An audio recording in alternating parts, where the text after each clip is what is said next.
This is Of Men and Dragons, Book 1, Chapter 7 by DrBlackJack21. Shahar filled the sled with the first load of ore. The sled itself was a simple design, a raised platform with short walls around the side. Underneath were a couple of runners, the bottoms of which were coated with thin layers of metal. The runners were curved upwards at the end, allowing them to pass over small obstacles.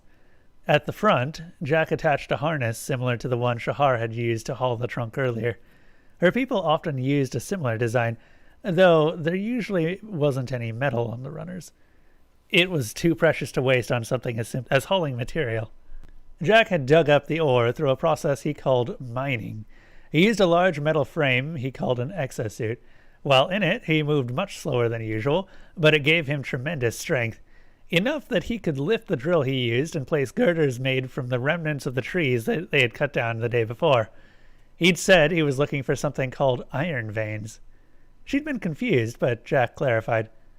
They're deposits of high concentrations of metal that ran through the mountain the way veins run through a person. Shahar had doubted Jack until he dug them out, separated the metal from the stone, and then filled the area with a mix of gravel and something he called concrete. The chunks of metal and rocks were then broken down, and the metal was separated from the stone. The stone would fill the next hole Jack dug, and Shahar would haul the ore back to the cave entrance. It was exhausting work, but went quicker than Shahar would have thought possible. In an afternoon, the two of them had acquired more iron than a team of her people could gather in a week. Normally, walking the distance from Jack's cave to Shahar's village would be a dangerous trek at the start of winter, but this time was different. Angela and Jack had gifted Shahar with clothing warmer than any she'd ever owned in her life. On top of that, they had included pockets on the inside that held warming packets. With little experimentation, Shahar was able to walk around the cave with none of the usual lethargy that overtook her people when they spent too much time out in the cold air. As Shahar loaded the iron, Jack was grumbling about it being inhumane to be awake and working at this hour of the day. He was packing other supplies they might need on the trip. Things like a tent, sleeping mats, sleeping bags, change of clothes, food, supplies for a fire, and more. It seemed a bit much for a short journey, but at her inquiring look, Jack had shrugged. Better to have it and not need it than need it and not have it. Shahar couldn't fault his logic. With everything packed and ready, Shahar put on her harness. Jack picked up his backpack, which was loaded with a few final supplies, and began their journey to Shahar's village. Jack watched his traveling companion closely. Her expression was still hard to read, but Jack was getting better at figuring out what emotions triggered what response. Right now, her face was a careful mask of neutrality, but Jack's gut was telling him there was subtle signs of worry his eyes weren't picking up. As she scanned the horizon, Jack could tell her gaze wasn't lingering on any one spot, and her thoughts seemed to be turned inward. It didn't seem like she was worried about the present, so it must be the future that weighed on her. With a little reflection, it wasn't hard to guess why. Around noon, they stopped to eat some of the food Jack had packed. It was a meal made more with convenience in mind than taste, but it was still decent enough. Lunch consisted of a few ham and cheese sandwiches and some teriyaki jerky added to satisfy Shahar's high meat requirements. In between bites, Jack decided to broach the subject that seemed to be weighing on Shahar's mind. How do you think your hometown is going to react to their sacrifice, returning alive and acting as a bodyguard to a wealthy trader? Shahar jumped, as though she had forgotten Jack was sitting just a few feet across from her. As she looked at him, her eyes blinked slowly the way someone might if they had just woken from a deep sleep. He could tell from her expression that Shahar seemed somewhat ashamed for letting herself get so distracted. Shahar had a hard edge to her eyes as she replied, Honestly, I'm not sure. I imagine most of the villagers will be indifferent. This time of year, they are too busy preparing for winter to waste any more energy. This time of year, they are too busy preparing for winter to waste any more time or energy than is necessary, especially on anything that doesn't directly impact themselves. The real question is how much trouble Ba'arthon may want to cause. My snubbing him is the reason I found myself in that situation, and I suspect he won't be happy until I'm no longer there to remind him of his humiliation." Jack took an interest in this. "I've heard you speak of him before. From the sound of things, he's a person of some import to the village. How much trouble could he cause if he chose to?" Shahar sighed in frustration. "Again, I'm not sure. When I was on my own, he could get rid of me easily enough by volunteering me as a sacrifice. With you, it will probably be different. You have resources to offer that could make a large difference to the village's prosperity, and by extension, his family's as well. That's probably not enough to make Ba'arthon stop and think, but it might be enough to force his father to rein him in. On the other hand, you aren't Argun, so he may decide it's best to take what you have by force. If it comes to that, I'm confident I can get you out alive, but otherwise, our trip might be a total loss." Jack tilted his head and locked his eyes with Shahar's. "That's all well and good regarding my welfare, but what about yourself? This village was your home. These are your people, and they turned their back on you. How are you holding up with the idea of returning to it at all?" Shahar was silent for a moment while she looked into the distance. As she returned her attention to Jack, a sad smile passed her lips. "I may have lived there all my life, but I think that the village stopped being a home to me long ago. I already had plans to try and move on if I survived another winter. It was purely coincidental that you offered me the opportunity to do so a little earlier. I think the only reason I hadn't already moved on was my job in the guard. It was a large part of who I was, and at the time, that seemed like enough. Now that I'm looking back, the last few years feel empty. I don't know what the future holds for me currently, but at least I'm moving forward once again." Jack sat back and nodded. He understood a thing or two about living through empty years. He also noticed the worry seemed to have mostly lifted from Shahar's face. It seemed like she had found a resolution to whatever inner turmoil had been troubling her. Packing away the remnants of their lunch, Jack stood up and started shouldering his pack again. "Well, speaking of moving forward, we should get going again. If we are too late getting back to the ship tomorrow, Angela is liable to start looking into a way to come looking for us. Trust me, we don't want that. Her ideas tend to be a little excessive." As they approached the gate, Shahar could see the guard was asleep next to the fire, still burning at his post. That wasn't too surprising this late into the year. It was uncommon for any Argun to be out making trouble in the cold. The guards were mostly there to remind everyone of their presence, and thus keep anyone from wasting enough energy to cause problems. The village wouldn't need to worry about raids until spring at the earliest, and the wildlife knew better than to come this close to the wall of a town filled with hungry predators. As they approached, Shahar called out to the guard, "Get on, you old lazy waste of a uniform. Wake up and do something useful for once, like opening the gate. We have a shipment of metal to trade for goods and services." The Argun Shahar shouted at came to with a jolt. He was obviously a bit past his prime, but any young Argun guard who thought that meant he was easy pickings in the sparring ring quickly found themselves on their back end, trying to remember what exactly had gone wrong. He'd taught Shahar more than one dirty trick to deal with anyone who let themselves become overconfident due to their size and strength. These days he preferred to take boring jobs. He was famous for complaining that excitement is for the young. He didn't feel the need to show off like the rest of the guard, so Shahar had always liked working with him. A sheepish grin covered his embarrassment as he came to attention. "Shahar, I didn't expect to see you." His face fell as he remembered why he wasn't expecting to see her. "Again," he finished lamely. Shahar walked right up to him, not hiding her amusement at his discomfort. "Well, apparently it takes more than a dragon to kill me, even if I'm left tied to a pole as an offering. It turns out that the dragon happened to be in the market for a local guide and guard. This here is Jack. He's the dragon's representative, and he's here to trade a bit of metal." Jack grumbled in the background, demoted from dragon to a mere representative. A guy just can't catch a break. Geron looked back and forth between the two. He knew Shahar was formidable and had a temper, not to mention motive, but on her own, she was hardly a threat to an entire village. This Jack looked sickly and hardly seemed like he could pose a danger to even the village children. Bending down and inspecting the ore, he was surprised at the amount and the quality they had. While he was hardly an expert, he'd been operating the gate long enough to see the ore the workers usually brought back. This seemed like at least a couple of weeks' worth. Turning back to Shahar, he decided to be straight with her.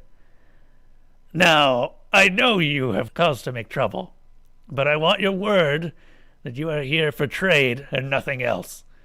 Also, you'll have to leave your weapon with me. They'll be returned to you when you leave tomorrow." Shahar crossed her arms and rested her weight on one heel. Her face bore a clear expression of annoyance. "Why take our weapons? Every day traders come through armed to the teeth." Geron had the decency to look ashamed, but refused to budge on the issue. "Look, I'm not saying I agree with what happened to you. I can even see why it would be tempting for you to get a little revenge. What's more, I might even enjoy the show. However, as the guard who let you into the village, I'd be held responsible. You've got the motive. I'm just trying to remove the means. We both know you can take care of yourself with or without that short sword at your side. At least I'll look like I'm trying to do my job." Shahar looked like she was about to protest further, but Jack had already unbelted his knife and handed it over.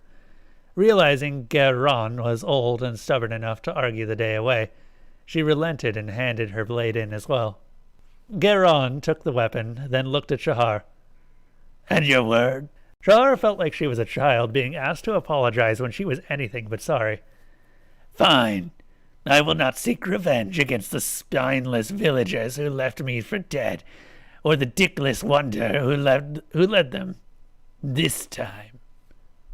Satisfied that was as good as he was going to get, Geron took a moment to inspect the blades before stowing them away in the shed behind him.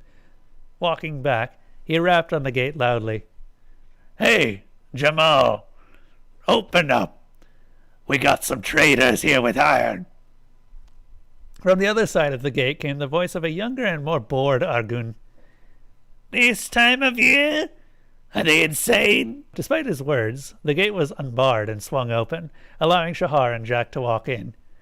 As she walked past the younger guard, she could feel his eyes bulging out of their sockets as he recognized who was walking past. She just kept her eyes forward and kept walking, letting him stare slack-jawed at her retreating form. As they walked through town, they could hear voices raised in astonishment and confusion all around them. People stopped what they were doing to see the sacrifice walking amongst them again. Not only that, but she was leading the oddest and sickliest-looking Argun any of them had ever seen. From the whispers that followed them, this seemed to be one of the most notable events in the village's recent history. Shahar noticed a few Argun that took off running as soon as they saw who was the source of the attention. It was a fair bet that all too soon Ba'arthon would hear about her return. However, for now, it was best to worry about unloading the ore before things got overly dramatic. As they approached the crafting corner of the village, the younger Argun stopped what they were doing to stand and stare at the odd pair. Not long after, an old Argun appeared and began whipping a couple of the nearby workers with a towel smeared in grease. "Who told you that you could slack off? Get back to work with the lot of you." Shahar hadn't worked with the craftmaster much in the past, but he always treated the guard with respect, and she had no ill will towards the old man. "I'm not here to make trouble, Markon, but I'm not going to help with your workload either. We've got a load of iron ore here that we want to have refined. In return, you'll get a cut of the refined iron." Markon looked over at the ore Shahar had indicated. He held up a chunk, glaring at it with a critical eye. It's garbage, and it'll take a lot of work to refine. We'll do it for a 5 out of 10 cut. That seemed like a lot to Shahar, but she wasn't sure how to respond. That's when Jack stepped up. Shahar, introduce me and translate. I'll negotiate. Shahar turned back to Markan. This is Jack. The ore is his. I'm just working as a guard and translator on his behalf. He can understand you just fine, but he can't speak our tongue. Jack looked up at the older Argun, barely coming up to his chest. It was easy to feel intimidated, but Jack tried not to let any of that show on his face, and hoped Shahar could compensate for any hesitation in his voice. Tell him that's some of the purest ore he's ever going to see, and he can have a 1 in 10 cut. Markan listened for a moment before grinning and countering. Our workload is already too full with the winter coming. We'll do it for a 4 in 10 cut.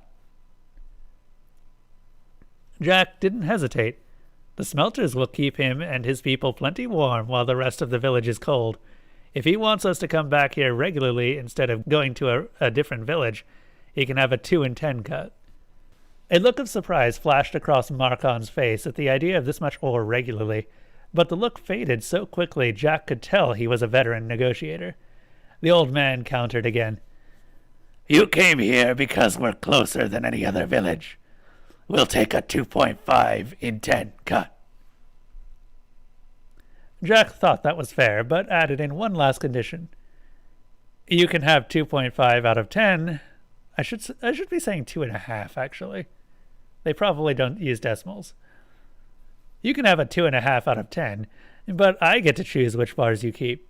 This will avoid the temptation of anyone trying to make some bars higher quality than the rest.